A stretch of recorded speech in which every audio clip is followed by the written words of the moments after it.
ao nosso segundo Diálogos Interdisciplinares. Eu quero agradecer ao professor Diácono, que é parceiro nesse projeto, e de imediato eu passo a palavra para a professora Lúcia, que vai coordenar as nossas atividades.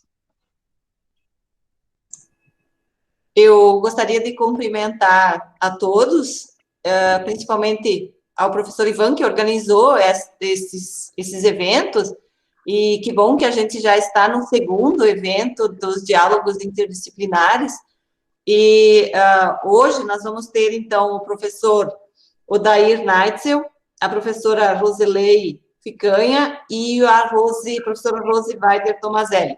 O professor Odair vai ser o conferencista, a Rose e a professora Roselei vão ser as debatedoras. Então, eu vou só passar a palavra para o diretor Marcos, dar as boas-vindas para todos os participantes, e depois eu passo ao currículo dos professores.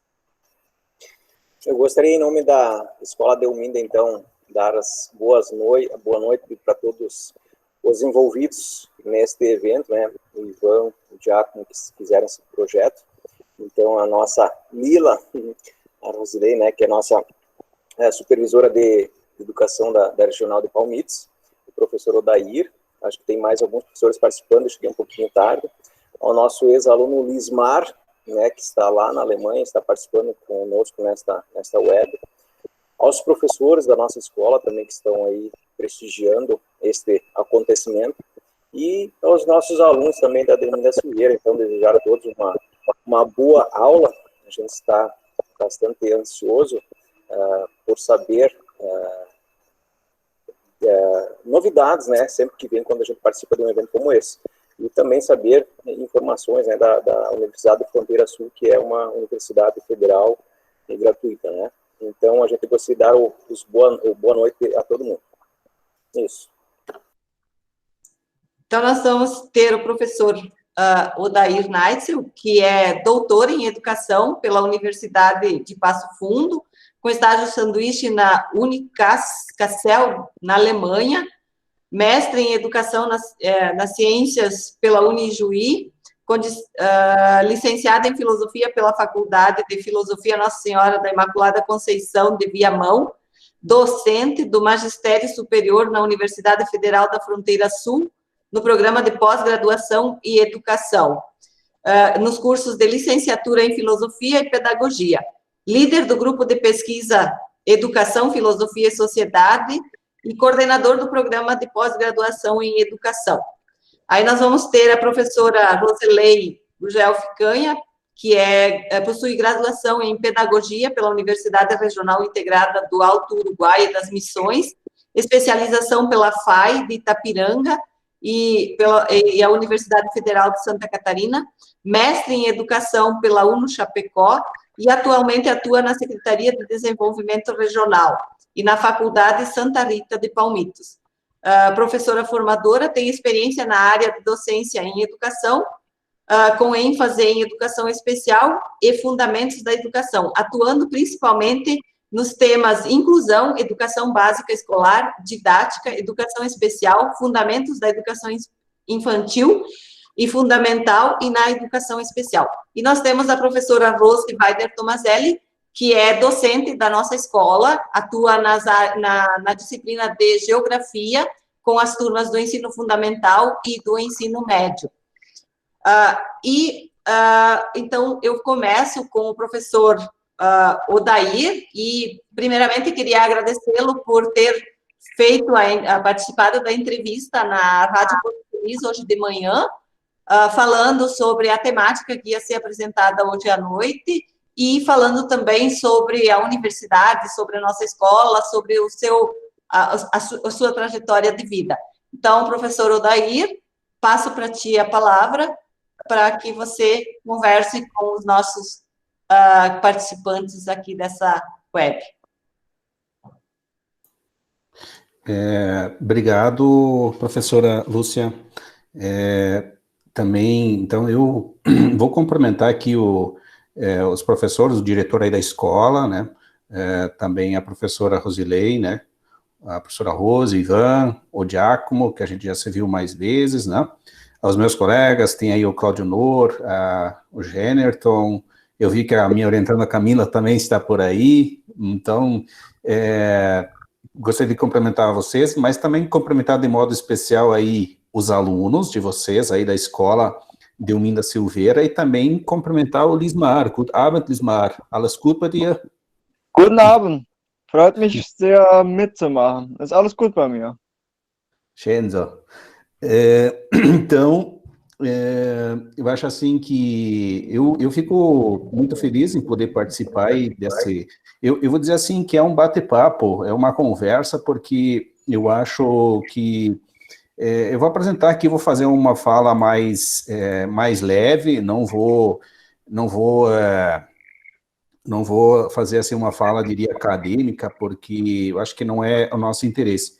E nessa minha fala, eu vou primeiro falar um pouquinho, vou me situar um pouquinho da onde que eu falo, quem eu sou, e aí depois eu, mais ao final, passando aí pelo assunto, que é da formação humana e do ensino superior, eu vou falar rapidamente sobre isso, e também, no final, eu vou falar um pouquinho sobre a Universidade Federal da Fronteira Sul.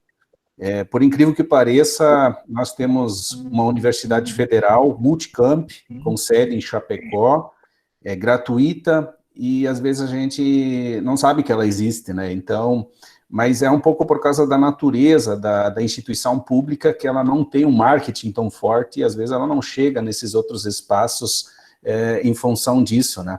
Então, mas eu vou fazer essa fala, então, hoje à noite, aqui com vocês. Então, assim, de partida, assim, eu vou falar, assim, bem rapidamente. Eu nasci em Mundaí, sou mundaense, eu morei até... Eu fiz o meu primeiro ano de ensino fundamental na linha Tigre. Não sei se vocês conhecem, minha família, Naitzel, é natural aí do Laju, né? Foram o pessoal que desbravou aí, meu avô chegou com 7 anos de idade aí em Mundaí. E aí, depois, a maior parte dos meus tios-avós e pessoal saiu de novo, foi para outras regiões. Depois disso, eu fui morar em Porã. Depois, eu fui para a Alemanha, quando terminei o ensino médio. No nosso tempo, era muito mais difícil. Eu estou falando, eu me formei no ensino médio em 93, né? E, na nossa época, a possibilidade de frequentar um curso superior... Não havia as instituições privadas, como tem hoje, a tendência era você ir para Santa Maria, Florianópolis, Porto Alegre, se você quisesse estudar numa federal, ou tinha uns outros cursos, mas que não me interessavam. E como isso era uma realidade difícil, surgiu essa oportunidade de ir para a Alemanha, e eu fiquei 2 anos na Alemanha. E aí eu faço questão de trazer esse ponto, porque uma vez eu tive que dizer, eu trago umas fotos aqui, que são muito antigas, para dizer assim que eu não tenho vergonha do lugar que eu venho. Eu vim da roça, e meus pais continuam na roça. E eu até os meus 23, 24 anos de idade, eu trabalhei na roça. E hoje, com 20 anos depois, eu sou doutor em educação. Depois disso que eu comecei a estudar, eu entrei muito tarde para a faculdade. Então, eu fiz um processo muito intenso também. Mas essa minha experiência na Alemanha, eu não sei onde é que está o Lismar, mas eu fiquei uma região chamada Karlsruhe, em Baden-Württemberg, e eu fiquei 1 ano lá. Na época, nós fazíamos 2 anos de curso aqui, vários colegas aí de Mundaí também, de Porã, e a gente se formava uma espécie de técnico em agropecuária, né? E que é o meu certificado, que eu guardo ainda até hoje, né? A gente recebeu uma certificação de curso técnico. E eu voltando para cá, no Brasil, eu continuei com a minha família em Porã, mas era uma realidade muito difícil. Até eu tentei montar uma granja, e depois meus irmãos e meu pai continuaram aquele trabalho, mas aquilo eu vi que não era para mim, aquilo ali. Não me acho. Eu acho que é mais difícil você voltar da Alemanha do que ir para a Alemanha. Eu acho que o processo, por exemplo, você morar 2 anos na Alemanha, você fica tão enculturado, digamos assim, você já começa a pensar de uma forma diferente, tu voltar é mais difícil. Pelo menos no meu tempo era. Imagina, eu trabalhava na época eu já tinha trator por exemplo, com equipamento orientado por GPS, e quando eu cheguei em casa, Para vocês terem uma ideia, o meu pai estava plantando milho com aqueles pica-pau e o meu irmão envergando a roça com boi. E assim, sabe, isso é um choque muito grande, talvez vocês não consigam entender isso, né? Mas, mas assim, foi muito impactante para mim. O meu pai dizia assim, o que tu vai fazer, Odair? Eu disse, olha, me dá 3 meses de tempo para eu pensar alguma coisa, porque não vai ser fácil esse processo. E, então, eu acabei depois, então, indo para filosofia, fui para o seminário, fiz filosofia, voltei para Iporã, trabalhei praticamente 8 anos na educação básica, na rede estadual de ensino, como professor de filosofia e sociologia, e fiz o concurso na Universidade Federal da Fronteira. Nesse período fiz o meu mestrado na Unijuí, e aí em 2012, 2010 eu fiz o concurso para a Universidade Federal, que não é um concurso simples, vocês sabem que a gente passa por ao menos 3 provas, né? Que a primeira prova seria uma prova de conhecimentos, a segunda é uma prova didática e ainda tem a prova de currículo, né? E eu fui bem, principalmente nas 2 primeiras provas, eu não tinha muito currículo, né? Eu não tinha muita produção acadêmica, né? Eu ingressei na universidade em 2012 e aí, em 2014, comecei a fazer o meu doutorado, que foi, eu acho, assim, o meu momento mais rico da minha formação. Pelo lugar que eu estava, que era na Universidade de Passo Fundo, pelo grupo de pessoas que eu encontrei lá, pelo grupo de pesquisa, e principalmente pelo estágio sanduíche, essa oportunidade de poder trabalhar a minha pesquisa com um estágio na Alemanha por 4 meses. Aqui foi uma experiência riquíssima.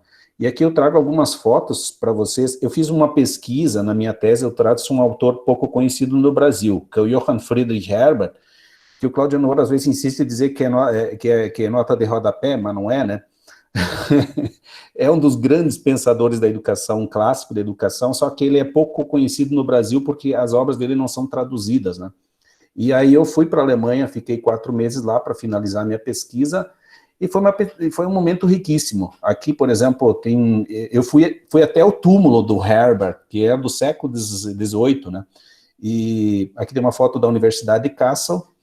Mas essa experiência de ter voltado 20 anos depois, de novo para a Alemanha, para mim foi assim de uma riqueza extraordinária. Voltar aos lugares que eu estive há 20 anos antes, uma das coisas que assim me impactou muito é como a nossa memória, né? Por exemplo, eu fui visitar a propriedade que eu estive há 20 anos antes, você chegar num local desses e dizer, não, isso aqui, eu lembro disso daqui, mas isso já não está mais na tua consciência, digamos assim, mas você andando numa rua, diz assim, cara, eu conheço essa rua aqui. E ele diz, não, aqui era o trajeto que eu fazia tal coisa, mas depois de 20 anos você não lembra mais, né?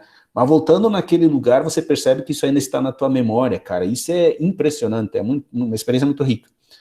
E a cidade que eu fiquei dessa vez foi Kassel, onde é que tem essa universidade, que essa é uma experiência extraordinária. Tem uma foto aqui, por exemplo, disso aqui. Vocês estão vendo que isso é uma espécie de um Partenon, né? Cada 2 anos tem uma exposição em céu aberto, uma exposição de artes, e esse Partenon aqui, que é uma construção da Grécia Antiga, que eles reproduziram, nesse lugar aqui, nesse espaço, os nazistas queimaram livros em praça pública. Eles fizeram justamente em cima desse local um Partenon que representa o conhecimento, né? A filosofia, com livros. Vocês podem ver que tudo isso aqui são livrozinhos que no mundo foram proibidos de serem lidos. Em algum lugar, alguém disse que não era proibido de ler. Jamais a gente deve proibir alguém de ler alguma coisa, independente de que literatura é. A pessoa tem que ter o juízo de discernir o que serve para ela ou não, né?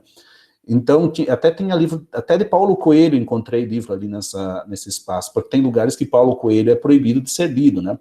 Então, independentemente se é bom ou não, as pessoas é que têm que fazer esse filtro, né? A gente não deve proibir de ler. Então, mas é uma exposição riquíssima, um circuito de exposição que tem lá e que foi uma experiência interessante. Dessa minha tese, resultou esse livro que foi publicado pela editora Unijuí, que é a Pedagogia de Johann Friedrich Herbert, né? Pedagogia enquanto autogoverno, e que está na coleção Fronteiras da Educação. Por que eu trago todos esses elementos aqui? Por que eu estou falando dessa minha vida? E como é que eu quero relacionar isso aqui, então, com a formação humana e ensino superior? Porque Porque eu acho assim que, em primeiro lugar, porque formação humana, ela não é uma coisa que você aprende somente através de conteúdos, digamos, na escola, através da ciência, mas implica em como essa ciência, como esse conhecimento ele passa pela pessoa, como é que a pessoa se exercita nesse conhecimento. Então, por exemplo, aqui, quando você pensa o termo formação humana, você tem dois termos, né? Primeiro, formação. Formação vem de onde? Os alemães têm um termo que eles chamam de Bildung. Né? Bildung seria o que a formação seria a tradução mais próxima de Bildung. Bildung quer dizer criar uma imagem, mas essa imagem você não cria. Bildung, Bild é uma imagem, né? E é fazer uma imagem, mas essa imagem não é alguém que faz em você, não é alguém que esculpe você enquanto uma imagem, né? Olhando agora para a pessoa, você não é formado por causa de fora, mas é sempre de dentro para fora que acontece esse processo. E aí vem a questão do humano, da humanidade, né? A formação humana consiste em desenvolver esse caráter humano, né, de dentro para fora. Mas de dentro o quê? Ou seja, não é que de dentro para fora, porque dentro não existem ideias, mas através do processo formativo, do conhecimento, da ciência que me é apresentado, então eu tenho que fazer um exercício de me transformar e construir uma identidade, uma pessoa, um caráter, né?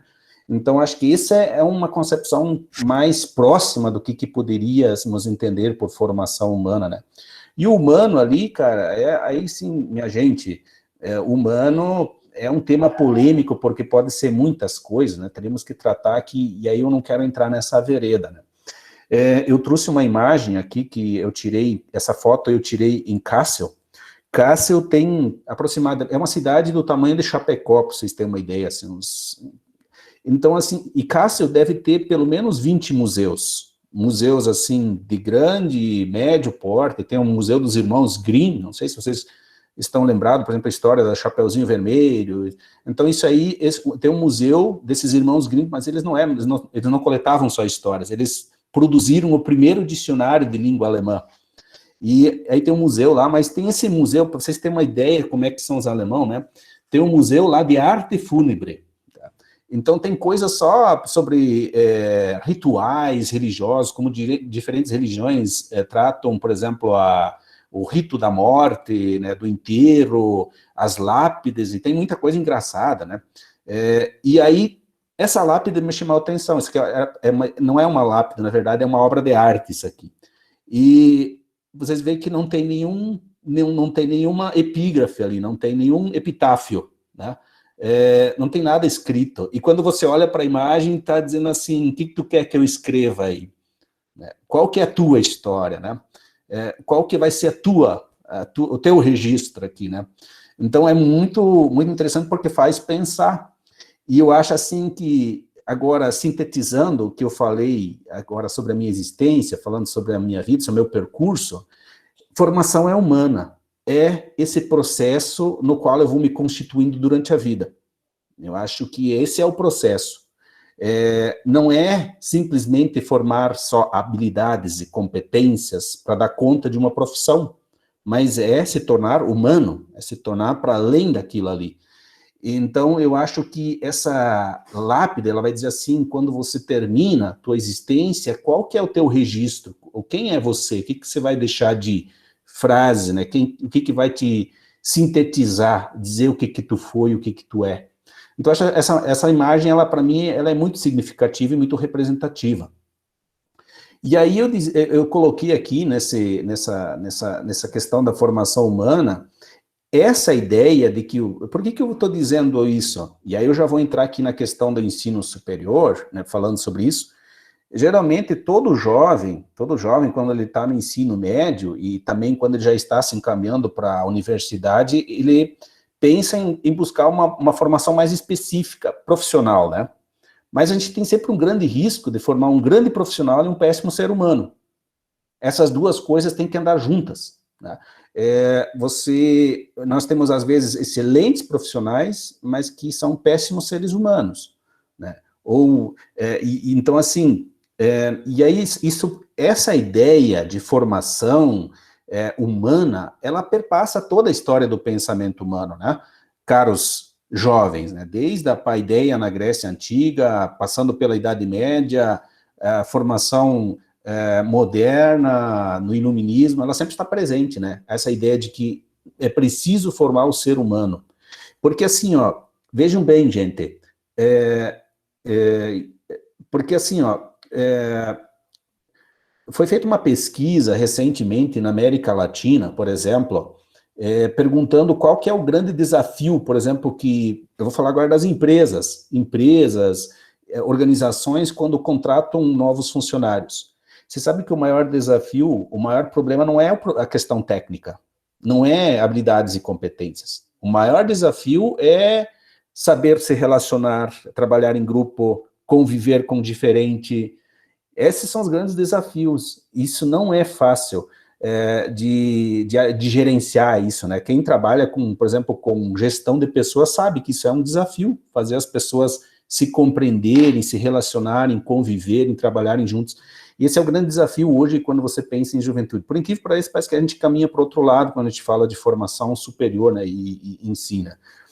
Como é que isso se relaciona, então, com a universidade, com o ensino superior? Assim, os cursos a nível mundial, isso não é uma coisa só do Brasil, né, mas a gente vê isso, por exemplo, na Europa também, a partir do Tratado de Bolonha, né, existe uma instrumentalização dos cursos de ensino superior, ou uma formação muito tecnificada, e tem se excluído um pouquinho essa dimensão que é uma formação mais ampla, né, formação política, moral, social, que ela também é fundamental. Se vocês, provavelmente os colegas professores que estão aqui, vocês sabem que nos nossos currículos de graduação sempre tinha essas disciplinas.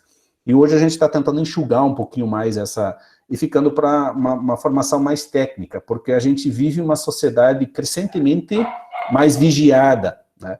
Então, se retirando, por exemplo, a necessidade de formação da consciência, do pensamento, né? Você controla as pessoas, você vigia elas, né? E a tecnologia permite nós fazer isso. Mas a gente tem uma grande perda nisso, né? E o ensino superior, e aí eu vou falar como que, por exemplo, eu dizia aqui, por exemplo, que a formação, a vida, ela é uma trajetória em que a gente está constantemente se constituindo, se formando, né, se produzindo enquanto ser humano. E a universidade, o curso superior, não deixa de ser isso. Apesar da gente buscar uma formação profissional, ela é muito mais do que isso. É muito mais do que simplesmente formar uma profissão, se preparar para uma profissão. Você vai ter que aprender a lidar com outras pessoas, trabalhar em equipe, várias dimensões você tem que fazer, desenvolver nesse processo formativo. E a universidade é esse espaço. Ele é um espaço em que você aprende não só na sala de aula. Tem muitas vivências que vocês vão fazer quando a gente vai para a universidade, em que a gente aprende muita coisa. Eu queria antes então, para entrar nesse ponto aqui, e aí eu quero fazer, só para fechar isso aqui, eu vou dar um exemplo assim, ó, por exemplo, quando eu fazia, a colega talvez que já fez, que fez mestrado, ou que vocês, que os nossos colegas professores e coisa assim, por exemplo, quando eu fazia o doutorado, eu levava 2, 3 horas pelo menos para chegar até Passo Fundo e assistir às aulas. E eu e uma outra colega ali de Chapecó, a gente ia junto. Durante essas 3 horas, nós passava todo o assunto da aula, sabe? Nós discutia tudo. Por que eu quero dizer isso? Por exemplo, um estudante, quando vai para a universidade, não é só o fato de ir para a sala de aula. Você tem que se organizar em termos de viver, talvez, num outro lugar. Você vai ter que, talvez, aprender a controlar o teu recurso que você tem. Você tem que aprender a andar de ônibus, controlar os horários. Você vai ter que aprender a administrar várias coisas em volta. Isso nem sempre é agradável, mas é muito formativo. A gente aprende muitas coisas. Não sei se eu consigo fazer vocês entenderem o que eu quero dizer com isso. E por isso que o ensino numa universidade, ele é formativo para além do processo que é o processo da sala de aula, do conhecimento, né, que é muito mais amplo, né. Então, diante disso, eu gostaria de dizer assim, para chegar agora, eu gostaria de chegar, e aí eu quero chegar aqui e falar um pouquinho da Universidade Federal, né, apresentar um pouco para vocês. Primeiro eu quero fazer, assim, uma diferença. Com isso eu não quero puxar o assado para nenhum lado, né, não quero puxar a brasa para o meu assado, eu só estou querendo que vocês entendam a diferença, para entender o que é um centro, o que é uma universidade, né. Nós temos universidade, centro universitário e faculdade, são coisas diferentes, tá? A universidade, por exemplo, ela se sustenta num tripé. Ela tem que ter pesquisa, ela tem que ter extensão e tem que ter ensino. E até recentemente, por exemplo, para a gente ser universidade, você tinha que ter pelo menos um curso de doutorado, né? E foi feito na Universidade Federal, foi feito todo um movimento para a gente conseguir ter um curso de doutorado. E agora me parece que foi relativizada essa lei. Um centro universitário, por exemplo, ele não precisa, por exemplo, fazer pesquisa. Ele só faz atividades de extensão e ensino. E a faculdade, ela não precisa também produzir pesquisa. Ela pode produzir também extensão, se ela quiser, mas prioritariamente ela é ensino. Então, por exemplo, um professor, um docente ou um aluno, quando está numa universidade, ele vai ser envolvido nessas 3 dimensões: pesquisa, ensino e extensão. Principalmente ensino e pesquisa, né? Os professores, por exemplo, e aí vem, por exemplo, a gente tem que entender o que é uma universidade federal, né, que nem o nosso campus. Eu não estou dizendo nem que é melhor, nem que é pior, só estou dizendo que essa é o que nos caracteriza. A Universidade Federal da Fronteira Sul é uma universidade pública, gratuita, e que está dividida em 6 campos, né? Nós temos 2 campos no Paraná, que é Laranjeiras do Sul e Realeza. Temos 3 campos no Rio Grande do Sul, que é Cerro Largo, Passo Fundo. Passo Fundo nós temos só um curso, e temos Erechim. E nós temos o campus de Chapecó, que é a sede. A Universidade Federal da Fronteira Sul, ela surgiu dos movimentos populares, né? Ela foi uma reivindicação antiga, porque a região aqui vocês podem ver do Paraná até Rio Grande do Sul, essa região de fronteira, por isso que a gente chama de Fronteira Sul, não tinha universidade pública. As universidades públicas sempre estão no litoral, né? E a Universidade Federal veio para cobrir essa região. Primeiramente, preocupado com a realidade aqui, os cursos eles estão um pouquinho focados nessa nossa realidade, e bastante focado também na questão da docência, a princípio, né? Mas nós temos outros cursos também, mas principalmente das licenciaturas, porque a gente tem hoje no Brasil uma grande carência de formação docente. Hoje, por exemplo, o EAD e o ensino à distância tem cobrido muito isso, né? Mas no Brasil nós temos uma carência de formação qualificada de professores, né? Vocês sabem disso, né?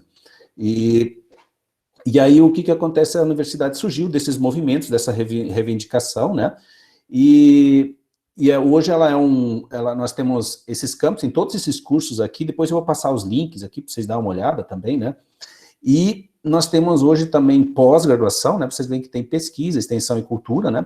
E nós temos todos esses cursos de pós-graduação também, mestrados, e temos 2 doutorados. Tem um doutorado aqui que é o doutorado em letras, que ainda não está aqui no site, mas já está aprovado.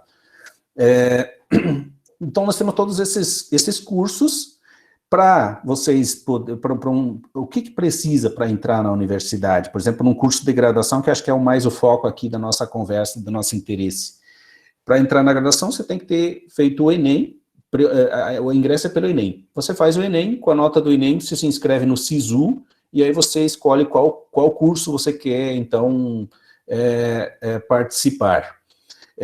Os estudantes de escola pública, eles têm, nós temos como é que eu vou dizer,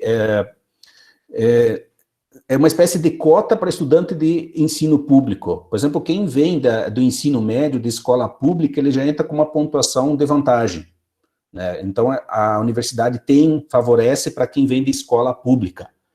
quando você entra na universidade, nós temos lá vários setores que tem todo um conjunto de assistência para quem quer entrar, para quem quer participar da universidade pública, ajuda no sentido da pessoa se localizar, se precisar também tem esses serviços de assistência, mas eu quero falar aqui do curso, né?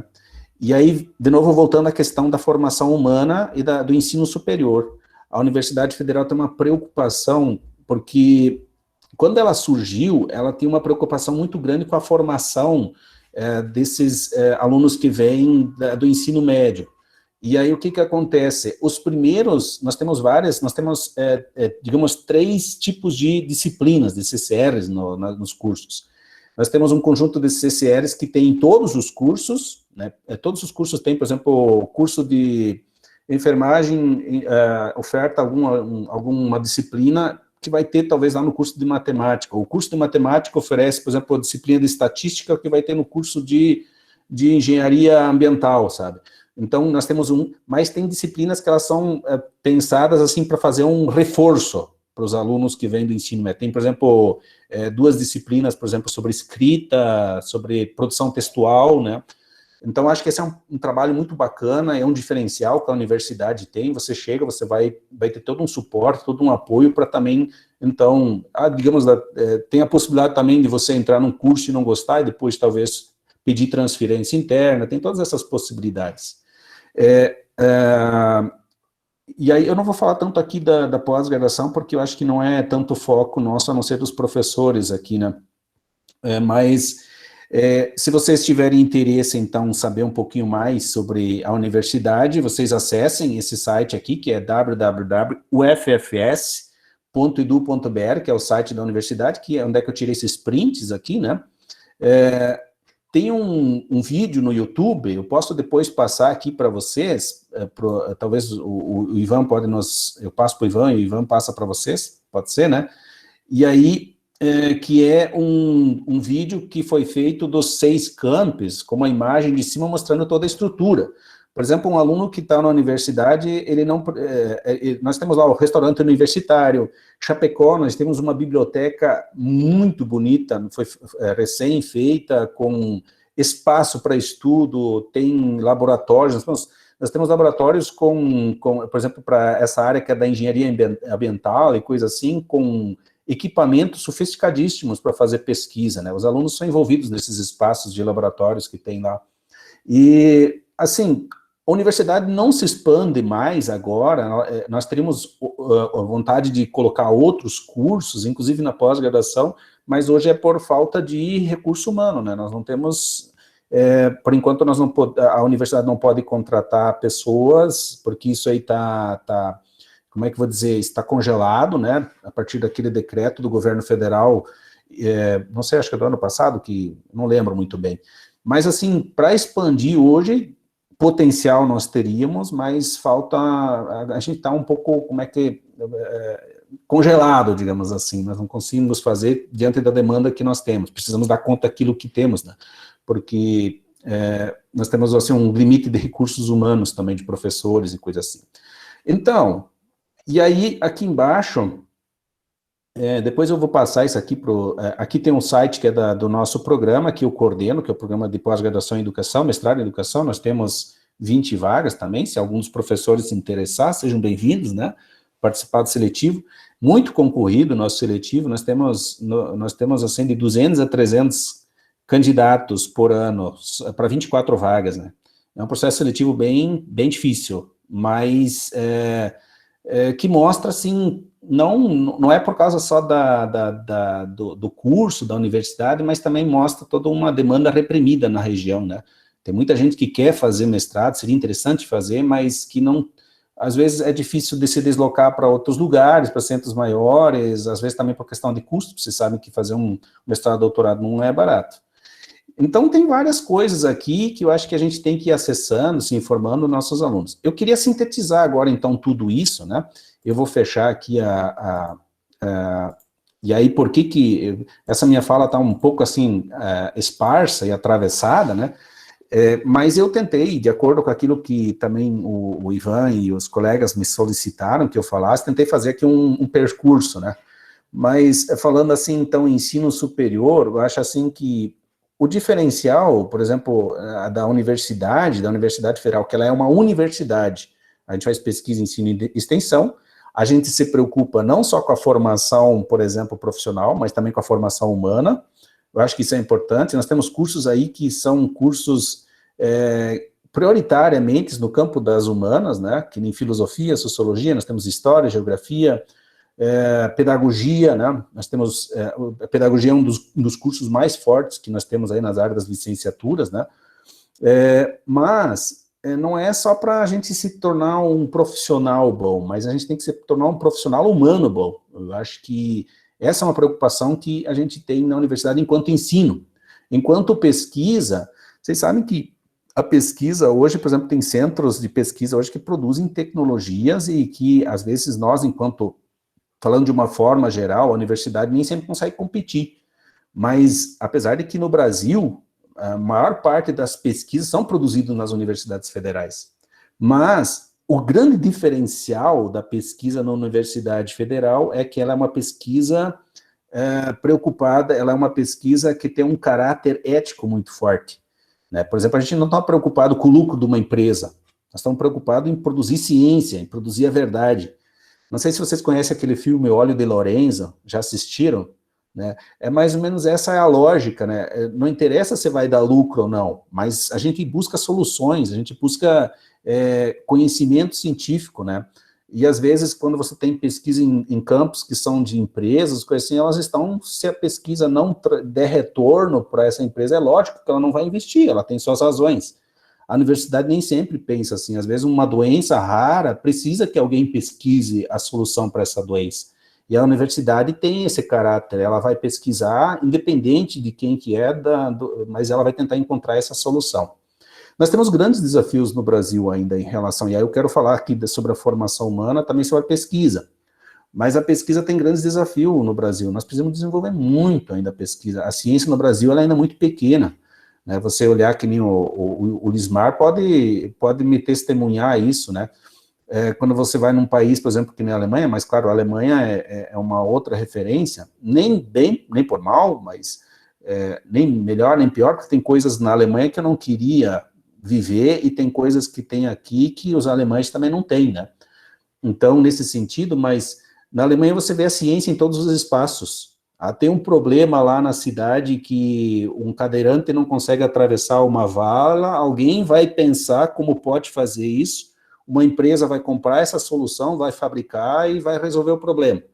Então, tu vê ciência na rua. No Brasil, a gente acha que ciência é um negócio ainda que fica dentro de algum laboratório, alguma coisa assim. Ou que você faz fórmulas matemáticas e que faz um negócio... Não, ciência é uma coisa que tem que ser estendido para a sociedade. E por isso que a gente tem um papel fundamental, em primeiro lugar, por causa da ética, e aí vem o que a gente chama de extensão, né? Que é um compromisso também da universidade, que é esse conhecimento produzido, ele tem que, então, ser estendido para a comunidade de uma forma geral.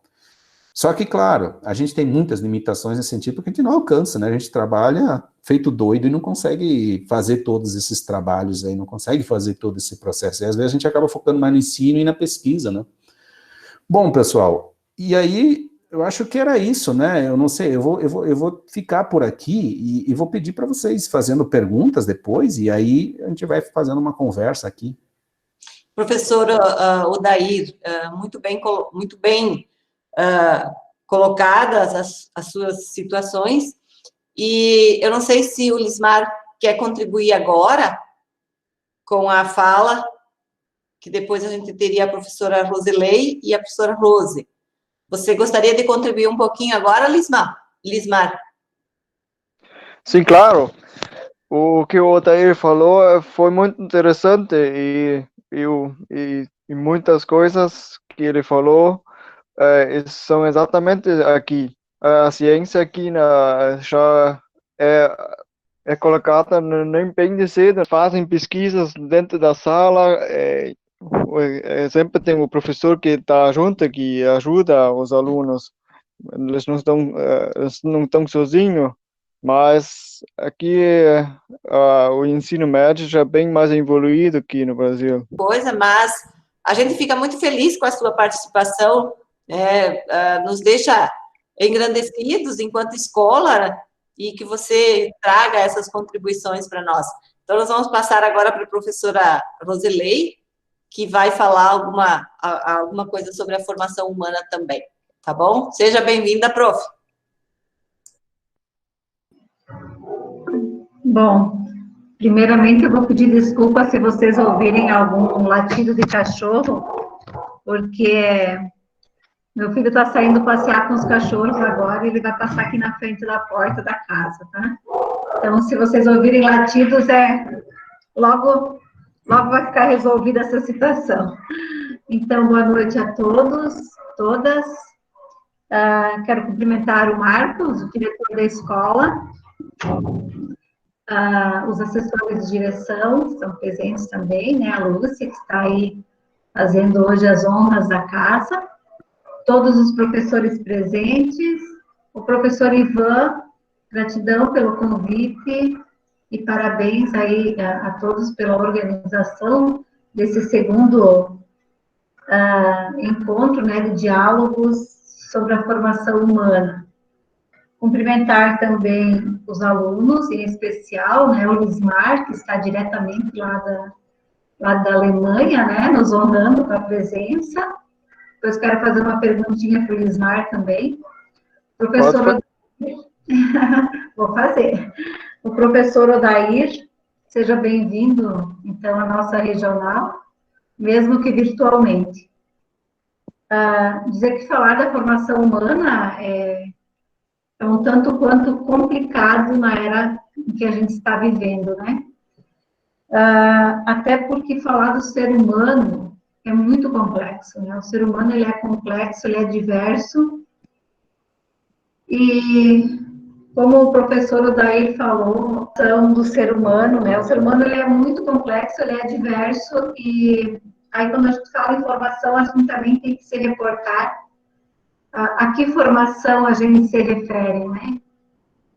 A gente tem a formação cultural, que ela é intrínseca, né? A cada formação familiar, enfim, e aí a gente chega até a questão da formação do ser humano, né? Através da formação formal, né? Que acontece lá na escola e depois na universidade.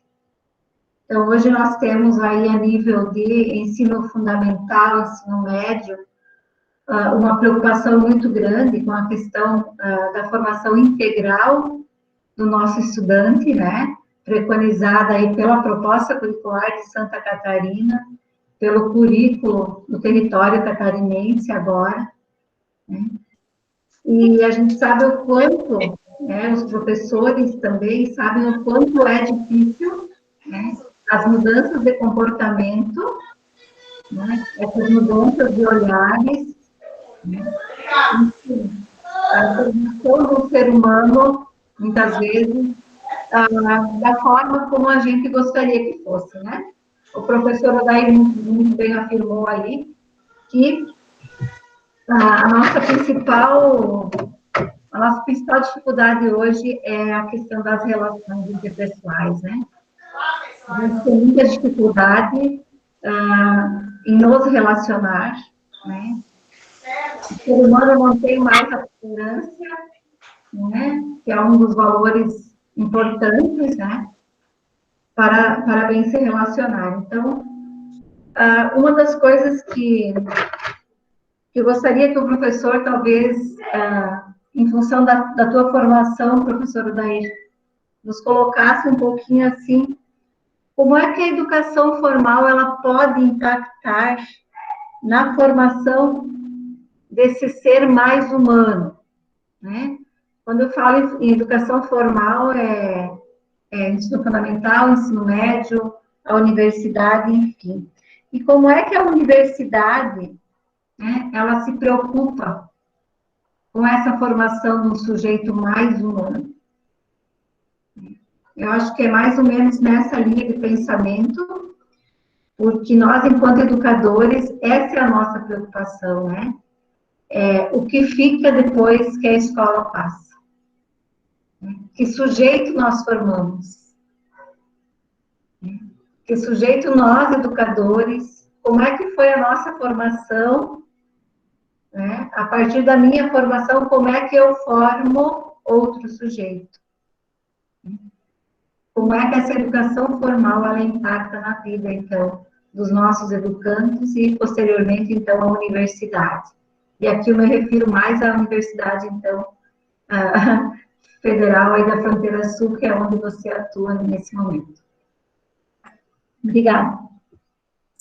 O professor quer responder agora ou vai esperar a pergunta da professora, ou o questionamento da professora Rose, e depois responde tudo no pacote? Eu acho que eu vou esperar o questionamento da professora Rose, eu respondo em conjunto, pode ser? Tudo bem. Professora Rose, sua palavra. Boa noite a todos, em especial cumprimentar o professor Odair, que teve uma fala sensacional, né? A professora Rosilei, nosso diretor da escola, assessora Lúcia, professor Ivan também, que está nesse projeto, enfim, todos os nossos professores que aqui estão, e em especial aos nossos alunos, tá? Que estão participando. Percebo que a participação poderia ser maior dos nossos alunos, mas tenho certeza que os que aqui estão, nesta noite, levarão muito para a sua vida. Bom, a fala do professor Odair foi de grande valia, penso eu. A formação humana deveria ser sempre, em todos os sentidos, a principal preocupação. Porém, entendo também, né, que andamos em detrimento a isso. Porque, assim, se nós pensarmos junto, professor Odair, que o Banco Mundial é o grande mantenedor, financiador da educação em países, em especial como o Brasil, emergentes, né, digamos assim, da educação, vai atentar ao mercado. Então, a gente já percebe o detrimento de várias disciplinas na área das humanas, assim, né? Como busca-se o curso tecnicista e não essa formação especial do ser humano. Mas no início de sua conversa, você nos colocou que a grande dificuldade hoje nas empresas seria você trabalhar em conjunto, saber lidar com o grande grupo, né? Conseguir fazer isso. Então, assim, há um choque, eu percebo, eu não sei, né, como a gente pode explicar isso, mas da busca por essa formação tecnicista, né, ao mesmo tempo, porque como o Banco Mundial financia isso tudo, nós sabemos que as empresas, para se instalarem aqui, também vão buscar esse mercado para ter a mão de obra mais barata, é lógico, né? E então buscam esse técnico. Então, assim, gostaria que você falasse um pouquinho de como se vê isso. Outra coisa em especial que me chama a atenção, que eu penso que nossos alunos, de uma maneira geral, deveriam buscar mais, lutar mais por essas universidades estaduais, federais, que eu acho, assim, que a gente acaba deixando isso de lado, né, e o particular vai tomando conta. Então, assim, cada vez o abismo se torna maior dentro da educação. Então, gostaria que você comentasse um pouquinho sobre isso. Muito obrigada. Professor Odair, a palavra está com você agora. Perfeito, obrigado, professora Rosilei, né? E também professora Rose. Eu dizia hoje de manhã que a minha primeira professora ainda é viva aí em Mondaí, que é a professora Erna Otília Wagner. Não sei se vocês chegam a conhecer. Conheço. Um dia eu vou ter que visitar ela. Ela nem deve mais lembrar de mim, mas legal. Então, assim, em relação às perguntas, eu vou começar com a segunda. Tá? Eu vou começar com a pergunta da Rose. Na verdade, é uma problematização. Eu realmente, esse campo do financiamento, eu não conheço muito bem como é que é o financiamento da educação. Eu acho, assim, que, sim, deve ter uma intervenção do Banco Mundial, né, fortíssima, a gente sabe disso, né? Mas também a sociedade brasileira é nossa, e muito dinheiro da educação é nosso dinheiro, é dinheiro público, é que nem a Universidade Federal, por exemplo, assim, eu dizia antes que ela é gratuita, quer dizer, não é gratuita, né, digamos assim, o fato é que os alunos não pagam para estudar lá, mas ela não é gratuita, ela é dinheiro público, e quem entra numa universidade federal, a gente está apostando nessa pessoa, né, que ela se torne um bom cidadão. Agora pensa, e aí já respondendo a questão da professora Rosilei, nós investimos num sujeito, a gente está formando um futuro cidadão, agora a gente forma um cidadão que é um bom profissional, mas que não é um bom cidadão. Ou seja, nós estamos fazendo um investimento que não é um investimento adequado. Por isso, claro, por exemplo, quando a gente fala, por exemplo, de formação humana, e aí vamos falar do aspecto político, por exemplo, da formação política ou da formação ética de um sujeito, né? Eu não estou falando aqui de ética no sentido moralista, estou dizendo assim que a pessoa tem um caráter e tem capacidade de escolher o que é certo e o que é errado para si e para os outros. Eu acho que esse é o princípio, o fundamento ético, né? Não é porque alguém diz para mim o que é certo e o que é errado, mas porque eu tenho capacidade de discernir o que é certo e errado. Mas olhando dessa perspectiva, a universidade e aí a educação básica, a educação fundamental, ela não pode se furtar dessa formação. Eu fui numa escola, me desculpem se eu vou agora ser bastante duro, eu fui numa escola há um tempo atrás, e no biombo, na entrada da escola, estava escrito assim, nós ensinamos ciência, educação vem de casa. Educação não vem de casa. Também vem de casa. Mas a escola não pode se furtar de fazer a formação desse sujeito, a formação moral, a formação crítica. Ela não pode se furtar. Assim como em casa não vai só educar moralmente. A criança aprende em casa também certas coisas. Ela também aprende ciência, porque esse conhecimento é válido quando ela vai para a escola, ela vai usar na escola para desenvolver o seu pensamento.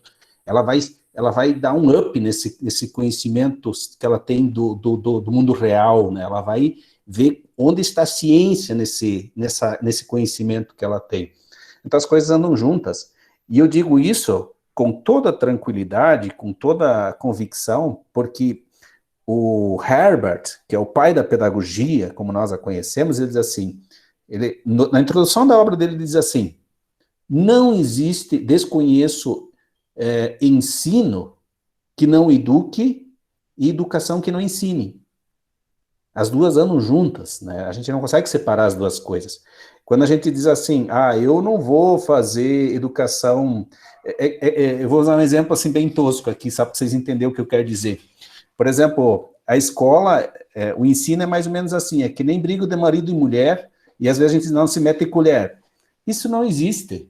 A gente sempre mete colher, tá? Não porque a gente intervém, mas quando tem uma briga e eu digo não vou me intervir, é uma escolha. Ela está interferindo. A minha escolha de não fazer também é uma escolha. Quando a escola se furta de educar, alguém vai educar. E quando a escola se furta desse processo, ela está fazendo uma opção para alguém fazer. Não sei se vocês conseguem entender. Com isso, é óbvio que eu não quero jogar essa responsabilidade para a escola, porque um jovem, uma criança que fica 4 horas por dia numa escola e o resto do tempo, por exemplo, em outros espaços, competir hoje com as redes sociais e com esses espaços é muito difícil, né? É um processo difícil. E não podemos condenar os pais, porque os nossos pais hoje têm que trabalhar para se sustentar, porque o nível de existência e de vivência hoje ele é muito maior, muito mais exigente, e então, assim, é uma situação complicada, né? Então, nesse sentido. Mas, eu acho que, eu tenho uma esperança, assim, eu acho que essa nova juventude, esses novos jovens que estão aí, eles não são tão afoitos por capitalização, talvez a gente devesse ver um pouquinho isso neles. Talvez essa sociedade que a gente quer que eles assumam, não seja a sociedade que nós quisemos construir, e a gente tem que dar esse espaço para eles também, né? Mas assim, em cima, e aí eu acho assim que eu já toquei aqui nessa pergunta sobre a complexidade, né, de do ser humano, sobre como a escola pode ajudar a formação, a universidade, por isso que a universidade não pode se furtar a fazer formação humana, ela é mais verticalizada no sentido de formação profissional e coisa assim, mas ela não pode fazer isso desligado, por exemplo, de uma outro tipo de formação, de preparar o sujeito também para ele, porque assim, se a gente não fortificar esse sujeito no seu caráter, usando aqui uma metáfora de Sêneca, né, ele é como, por exemplo, um barco que qualquer vento empurra ele para qualquer lado, sabe? Então ele precisa ter ele precisa se fortificar para poder também enfrentar as dificuldades da vida. Então, eu acho assim que, nesse sentido, eu acho que tanto a educação básica quanto a educação superior, elas têm que andar junto e fazer essa formação humana. E aqui eu quero ressaltar o seguinte, gente, eu acho que nós vivemos um momento na sociedade que é muito complexo, né? Isso vocês sabem. Nós vivemos um momento que parece que a gente não está conseguindo entender o que está acontecendo, nós vivemos um momento muito... assim, parece que estamos vivendo com um momento de crise paradigmática, né? Mas, assim, eu queria trazer, só para fechar essa minha fala, respondendo também um pouquinho a Rosilei, né, e também, eu acho que também vai de encontro ao que a Rose diz, sobre a formação tecnicista, essas coisas aí, né, o Bourdieu, Pierre Bourdieu, que vocês já devem ter ouvido falar, um autor francês, quando ele fala da teoria do capital, né, do hábitos, né, ele fala dos diferentes tipos de capitais, ele tem lá o hábitos, né, e os capitais, que ele vai dizer que eu acho que é uma coisa muito válida para nós. Quais são os nossos capitais, né? Teoricamente, nós vivemos uma sociedade que ela se gira em torno da estrutura econômica financeira, né? A produção econômica financeira. Mas os outros capitais que a pessoa tem que ter, o seu capital cultural, o seu capital de conhecimento, né? Tudo isso nos ajuda a nos conduzir melhor na existência. A gente consegue viver melhor quando a gente tem esses diferentes capitais.